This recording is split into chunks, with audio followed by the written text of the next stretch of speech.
आज हम ना ब्रह्म पुराण के कुछ अंशों के जरिए गोदावरी नदी के किनारे जो पवित्र स्थान है मतलब तीर्थ उनकी और उनसे जुड़ी कहानियों की थोड़ी पड़ताल करेंगे। हाँ, ये वो जगह है जहाँ कहते हैं स्नान दान का बड़ा विशेष महत्व है। बिल्कुल। तो हमारा उद्देश्य क्या है? देखिए, मकसद तो यही है कि इन प्राचीन कथाओं से जो मुख्य सीख है वो निकालें। हम कुछ तीर्थों को जानेंगे जैसे वराह तीर्थ, कुशावर्त, नीलगंगा। हाँ। और फिर कपोत तीर्थ की जो कहानी है उस पर थोड़ा खास ध्यान देंगे। वो त्याग और अतिथि सत्कार के बारे में बहुत कुछ सिखाती है। देखते हैं क्या मिलता है इन स्रोतों में। सुनने में तो दिलचस्प लग रहा है। तो फिर शुरू करते हैं वराह तीर्थ से। इसका संबंध भगवान विष्णु के वराह अवतार से है ना? हाँ बिल्कुल। पुराण में कथा आती है कि सिंधुसेन नाम का एक राक्षस था। वो देवताओं से यज्ञ छीनकर रसातल मतलब पाताल लोक में ले गया था। अच्छा। तब भगवान विष्णु ने वराह का रूप धरा, मतलब जंगली सुअर का। अच्छा। और रसातल जाकर उसका वध किया और यज्ञ को वापस पृथ्वी पर लाए। जी, यज्ञ को वापस स्थापित किया।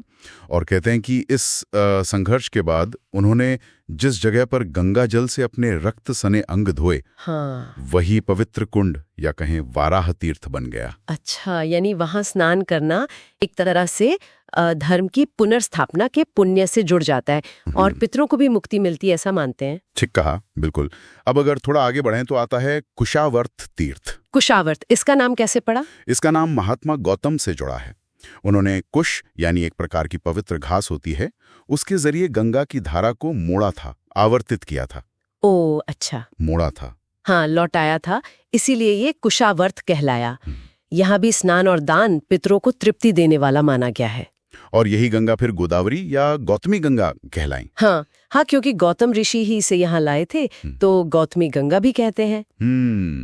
तो ये ऋषि गौतम के तप और गंगा के प्रवाह से जुड़ा है। अच्छा, और फिर नील गंगा का भी जिक्र आता है। जी, जहाँ गोदावरी नील पर्वत से निकलती हैं, उस स्थान को नील गंगा कहते हैं। नील पर्वत। हाँ, और यहाँ की मान्यता है कि अगर शुद्ध मन से कोई भी शुभ कर्म करें, जैसे स्नान या ध्यान, तो उसका अक्षय फल मिलता है।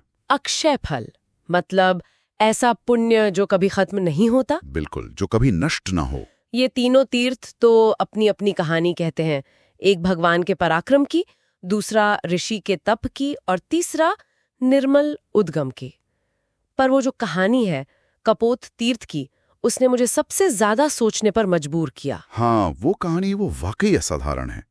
ब्रह्मगिरी पर्वत पर एक शिकारी रहता था, बड़ा ही क्रूर, पापी व्याध शिकारी। हाँ, एक दिन वो शिकार से लौट रहा था तो जबरदस्त तूफान में फंस गया और उसने एक पेड़ के नीचे शरण ली। और उसी पेड़ पर शायद, हाँ, उसी पेड़ पर एक कबूतर का जोड़ा मतलब कपोत और कपोती अपने बच्चों के साथ रहते थे।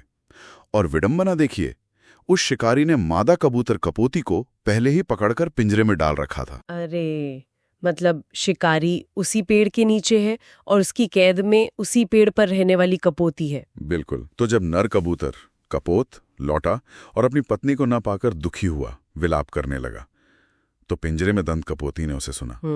और यहां से कहानी एक बहुत गहरा मोड़ लेती है। कपोती ने अपने पति को अतिथि धर्म याद दिलाया, अतिथि देवो भव। पिंजरे में से? हाँ, पिंजरे में से। कहा कि घर आया अतिथि, चाहे वो शत्रु ही क्यों ना हो, ईश्वर समान है, उसका सत्कार परम धर्म है। ये तो कमाल की बात है, अपने ही बंदी बनाने वाले के लिए इतना सोचना। तो कपोत ने क्या किया फिर? कपोत ने अपनी पत्नी की बात को धर्म माना और कांपते हुए व्याध के लिए, वो बेचारा ठंड से कांप रहा था, तो उसके लिए सूखी लकड़ियां इकट्ठी करके आग जलाई, ताकि उसे सर्दी से थोड़ी राहत मिले। लेकिन शिकारी तो भूखा भी होगा। हाँ, भूखा भी था।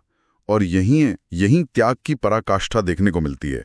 कपोती ने पिंजरे से ही पति से कहा कि अतिथि भूखा है, तुम स्वयं को इस अग्नि में समर्पित कर दो ताकि वो अपनी भूख मिटा सके। क्या, खुद को? हाँ, पर कपोत ने कहा कि नहीं, अतिथि यज्ञ करना मेरा धर्म है। और भगवान विष्णु का स्मरण करते हुए वो खुद उस आग में कूद गया। हे भगवान, अपनी शत्रु के लिए ऐसा बलिदान, इसका व्याध पर क्या असर हुआ होगा? व्याध तो ये देखकर सन्न रह गया। उसे इतना गहरा पछतावा हुआ, उसने तुरंत कपोती को पिंजरे से आजाद कर दिया। अच्छा, चलो कुछ तो अच्छा हुआ। लेकिन उस पतिव्रता कपोती ने भी अपने पति का अनुसरण करते हुए उसी अग्नि में प्रवेश कर लिया। अरे नहीं, दोनों ने। इसके बाद आकाश से एक दिव्य विमान उतरा। कपोत और कपूती दिव्य रूप धारण करके उसमें विराजमान हो गए। मतलब उन्हें देवलोक मिल गया। हाँ, व्याध ने उनसे पूछा कि मेरे पाप कैसे धोलेंगे, मुझे मुक्ति कैसे मिलेगी? तो उन्होंने उसे पासी बहरी गौतमी गंगा यानी गोदावरी में स्नान करने को कहा। और व्याध ने वैसा ही किया। स्नान करते ही उसके सारे पाप धुल गए और उसे भी स्वर्ग लोक की प्राप्ति हुई। क्या बात है। और वही स्थान फिर कपोत तीर्थ कहलाया, जहां स्नान, दान, जप का अक्षय फल मिलता है। बिल्कुल, वही कपोत तीर्थ। ये कथा सिर्फ अतिथि सत्कार का एक चरम उदाहरण ही नहीं है। नहीं, ये तो उससे कहीं ज्यादा है। हाँ, ये दिखाती है कि निस्वार्थ त्याग और अपने धर्म का पालन वो कैसी भी परिस्थिति को बदल सकता है।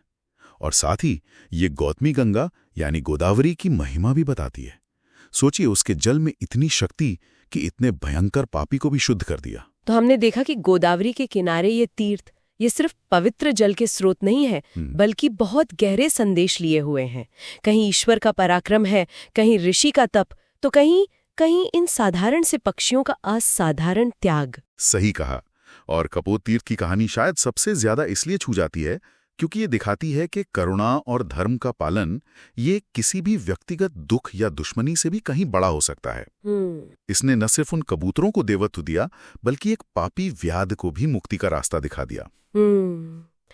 इस पूरी चर्चा के बाद ना एक सवाल मन में रह जाता है। क्या आज के समय में, आज की दुनिया में हम इन प्राचीन आदर्शों का, खासकर बिना किसी उम्मीद के सेवा और त्याग का, कोई छोटा सा अंश भी अपने जीवन में उतार सकते हैं? शायद उन लोगों के प्रति भी जिन्हें हम पसंद नहीं करते या जो हमारे मित्र नहीं हैं। सोचने वाली बात।